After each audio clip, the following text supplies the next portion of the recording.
Hello and welcome મિત્રો, હું આવી ગયો છું મારા નવા વિડીયોની સાથે. તો આજે આ વિડીયોમાં હું તમને બધાને જ મારા ખેતર બતાવીશ અને ખેતરમાં શું શું પાક કર્યા છે તે બતાવીશ.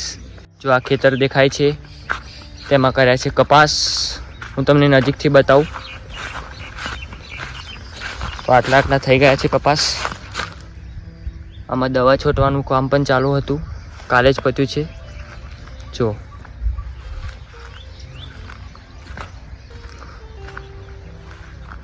બધા જ કપાસ છે.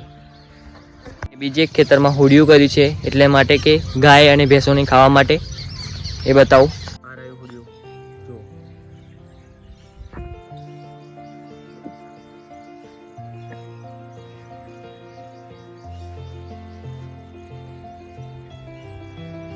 આજનો વિડીયો અહીંયા જ પૂરો કરીએ. આવતા વિડીયોમાં લાવીશ ગાય અને ભેંસો વિશે, એના કેટલું દૂધ આપે છે અને ખોરાક શું છે એના વિશે જાણકારી આપીશ. ત્યાં સુધી જય હિન્દ, જય ભારત.